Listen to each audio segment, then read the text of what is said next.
Hi, and welcome to Route 66 in our journey through the Bible. We're going to go through all 66 books of the Bible, one chapter at a time. Actually, we take each day we have reading of either one, two, three. I think there's a few days where we'll actually read four short chapters. But today we're going to read three chapters. We're getting into a new book of the Bible, Deuteronomy. The word Deuteronomy actually means duo, two, and onomy, that's a word for law, and it's the second giving of the law. There's a lot of speeches of Moses in the book of Deuteronomy.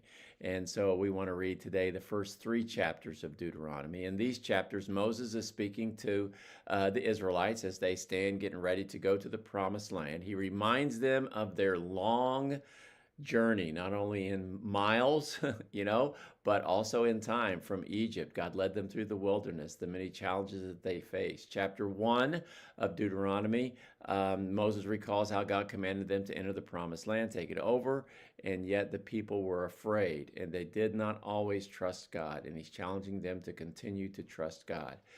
This is a big group of people, so Moses appoints some leaders to help in judging and in guiding them. And in chapter 2 of Deuteronomy, Moses tells how God had instructed the Israelites to avoid conflict with other nations.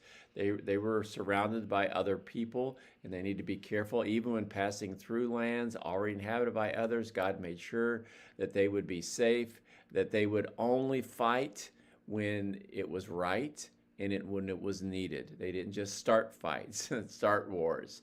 They did it to go to their own land. And in chapter 3, Moses recounts the battles that they've already fought on the east side of the Jordan River. If you could look at a map, you would see the Jordan River, and you would see that they were kind of camping out on that east side of the Jordan River, including this guy named King Og. I think it's interesting, some of these names of the Old Testament people. Og of Bashan. Through these battles, God was kind of showing them what he would do with them, giving them help to win the battles. They would divide this land among the tribes, and so that's good.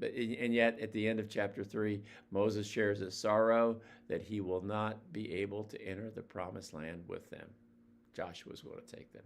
So what's some lessons that we can learn? Well, number one, I think a big lesson that we can learn in these, as well as the whole Bible, trust in God.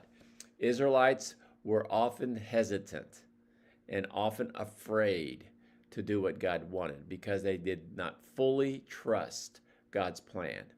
And we learn that trusting God, even when we're scared, is essential.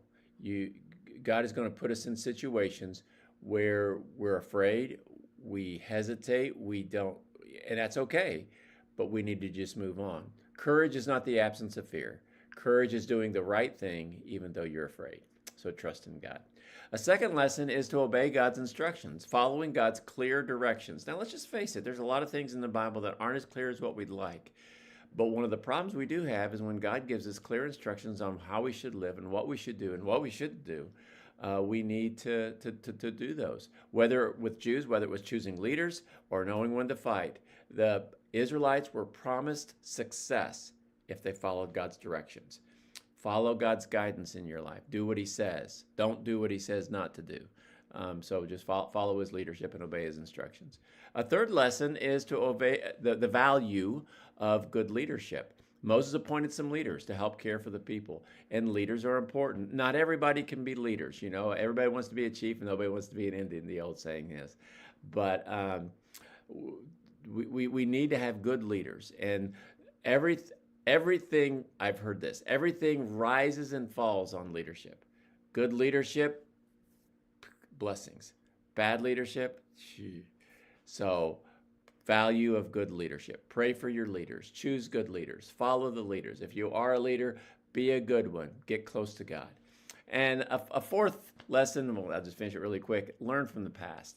Moses reminds the people of the mistakes they made. Don't live in the past, but let the past direct you as you move forward, not to repeat the past. Past mistakes, past victories, Moses tells them about. We can learn a lot of lessons from the past to help us in the future, and do that. Learn from the past.